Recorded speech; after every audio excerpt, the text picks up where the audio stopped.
লিটন দাস আর শেখ মেহেদি তাদেরকে show cause notice দিয়ে তাদেরকে প্রশ্ন করা হয়েছে। সিলেক্টর, মেডিকেল ডিপার্টমেন্ট, সাথে এদেরকেও করা হয়েছে। আমার কাছে মনে হয় যে the process was probably not maintained clearly, and process কি ক্লিয়ারলি মেনটেন করা হয়নি এটা জানাটা খুব জরুরি। ওখানে একটা প্রশ্ন দেখলাম যে হোয়াইট বলে কি আউট হওয়া যায়, ওখানে আনসার দেখলাম বোল্ড আর এলবিডব্লিউ। আমি কোনোভাবেই কোনো রিকোয়েস্ট অ্যাকসেপ্ট করবো না, because this is for the future of Bangladesh cricket and the future of the kids. আরেকজনকে দেখলাম যে অফসাইডের 5টা পজিশনের নাম বলা হোক, ওখানে বলছেন মিড উইকেট। আমি ওই সময় দেশে ছিলাম না, আর আমি গেম ডেভেলপমেন্টের চেয়ারম্যান ছিলেন, উনিও হয়তো বা দেশে ছিলেন না, বাট আমি ছিলাম না দেশে।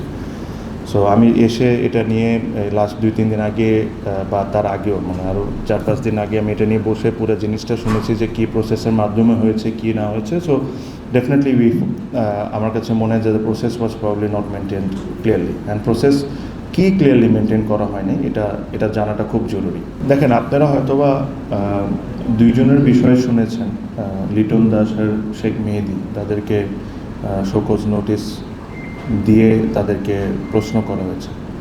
সিলেক্টর, মেডিকেল ডিপার্টমেন্ট, সাথে এদেরকেও করা হয়েছে। দে আর অলসো আনসারেবল যে কেন লিটন দাস জিম্বাবুয়ে গেল if he was not fit enough, বা পরবর্তীতে কেন রিপোর্ট এটা আসছে। সো এতটুকু আপনাকে কথা দিতে পারি, যদি কেউ তার কাজ ঠিকভাবে না করে, সে যেই হোক না কেন, they will be answerable. So এটাও তো আমার মনে হয় না পাস্টে কোনো সময় হয়েছে যে সিলেক্টর বলেন, ফিজিওস বলেন, বা মেডিকেল ডিপার্টমেন্ট থেকে যারা আছেন তাদেরকে নোটিশ দিয়ে তাদেরকে এনে অলরেডি তাদের সাথে ডিসকাশন হয়েছে। অ্যান্ড যারা মেডিকেল ডিপার্টমেন্ট ডিসিপ্লিন ডিপার্টমেন্টে আছেন তারা তাদের সিদ্ধান্ত দিবেন। অবশ্যই মানে আমার মেডিকেল নিয়ে তো অবশ্যই করতে হবে, কিন্তু এখানে জিনিসটা হলো যে আপনার এখানে যারা আমাদের বিসিবির আন্ডারে কাজ করেন, প্রবলি ওনাদেরকে আরও একটু এফিশিয়েন্ট হইতে হবে। ওনারা যে ভালো না বা খারাপ আমি এটা বলছি না, প্রবলি আমাদের ম্যানেজমেন্ট আর একটু বেটার করতে হবে। আমরা একটা রিহ্যাব ম্যানেজার অলরেডি হায়ার করেছি। আপনারা জানেন সে আগে ছিল Mario, he is going to come back in Bangladesh, look after the rehab part, so that আমাদের এই জিনিসটা কোনো দিন না হয়, মানে অ্যাটলিস্ট বেটারলি আমরা ট্রিট করতে পারি। পসিবলি ভবিষ্যতে আমরা হয়তো বা আরেকজন ফিজিওকেও নিয়োগ দিতে পারি যদি if we feel that this is necessary. So আমরা এইসব ধরনের স্টেপস টাইম টু টাইম নিতে থাকবো, so that we make sure that the mistakes that has happen in the past ওটা না হয়। সাথে সাথে আবার এটাও মনে রাখতে হবে, যখন একটা ছেলেকে স্ক্যানে পাঠানো হয়, ওই রিপোর্টিংয়ের উপরে কিন্তু আমাদের ফিজিওসগুলো রিয়্যাক্ট করে। সো এখন রিপোর্টিংটা যদি ভালো না হয়, এটা তার আমি দায়িত্ব বা ক্রিকেট বোর্ডের মেডিকেল ডিপার্টমেন্ট তো দায়িত্ব নিতে পারবেন না।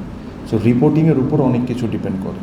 So this is something that we are also looking at, যে probably to change hospitals or maybe to have few more options in our hand, যে আমরা অন্য কোথাও রিপোর্টিং করাতে পারি নাকি, যদি এক জায়গার থেকে যদি ভুল হয়ে থাকে।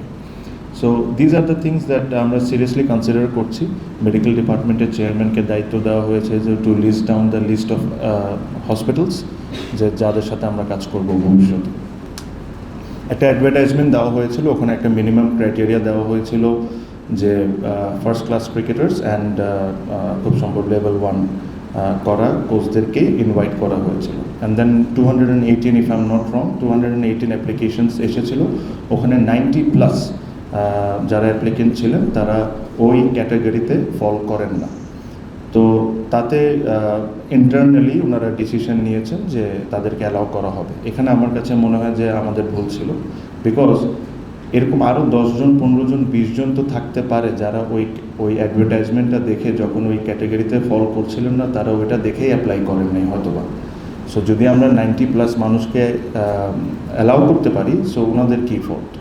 সেকেন্ডলি, আমার কাছে মনে হয় যে রিটেনে যে পরীক্ষাটা হয় অ্যান্ড দেন অবভিয়াসলি প্র্যাকটিক্যাল, আমি রিটেনে তাদের অবশ্যই বেসিক নলেজ থাকতে হবে, বাট সাথে এটা কিন্তু ক্রিকেট বোর্ডেরও দায়িত্বের মধ্যে পড়ে তাদেরকে এডুকেট করা। আমরা কি তাদেরকে এডুকেট করেছি for number of years? Probably not.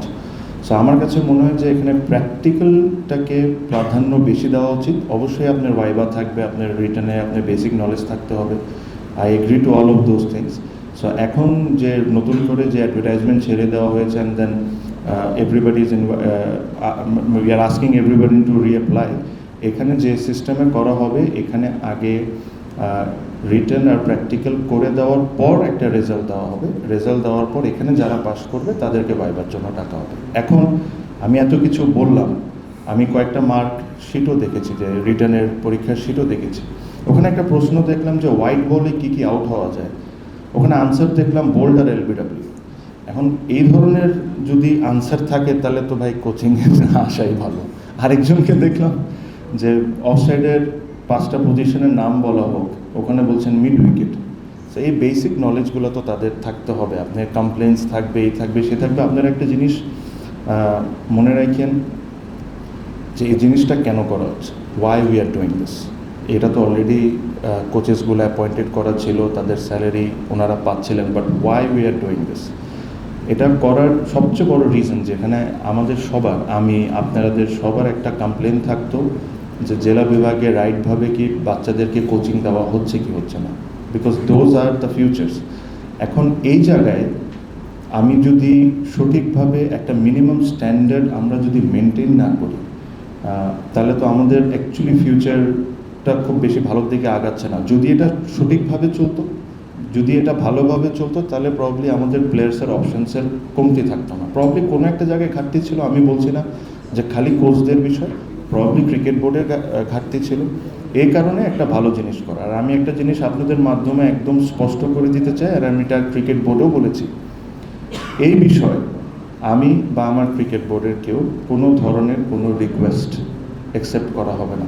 সে এটা যে কোনো লেভেল থেকে হোক না কেন, কোনো কোচের বিষয়ে কোনো ধরনের রিকোয়েস্ট, সে যদি পাস না করে, সে যদি ভাইবা ভালো না দেয়, সে যদি প্র্যাকটিক্যাল ভালো না দেয়, আমি কোনোভাবেই কোনো রিকোয়েস্ট অ্যাকসেপ্ট করব না, because this is for the future of Bangladesh cricket and the future of the kids. এই জায়গায় there is no sacrifices. So এই জিনিসটা অ্যাবসলিউটলি আমি ক্লিয়ার করে দিয়েছি। এই কথাটা আমি আজকে ক্রিকেট বোর্ডেও বলেছি যে এই জায়গায় when it comes to cricket, আপনি যে কোনো বিষয়ে কথা বলতে পারেন, ফ্যাসিলিটিসের ব্যাপারে বলতে পারেন, গ্রাউন্ডসের ব্যাপারে বলতে পারেন, এটা না এটা না এটা, but when it comes to cricket, এখানে আমাদের সবার এক থাকতে হবে, and they should not be any sacrifices. এটা কিন্তু ক্রিকেট বোর্ডেরও দায়িত্বের মধ্যে পড়ে তাদেরকে এডুকেট করা। আমরা কি তাদেরকে এডুকেট করেছি for number of years? Probably not. So আমার কাছে মনে হয় যে এখানে প্র্যাকটিক্যালটাকে প্রাধান্য বেশি দেওয়া উচিত। অবশ্যই আপনার ভাইবা থাকবে, আপনার রিটার্নে আপনার বেসিক নলেজ থাকতে হবে। I agree to all of those things. So এখন যে নতুন করে যে অ্যাডভার্টাইজমেন্ট ছেড়ে দেওয়া হয়েছে and then everybody is we are asking everybody to reapply, এখানে যে সিস্টেমে করা হবে, এখানে আগে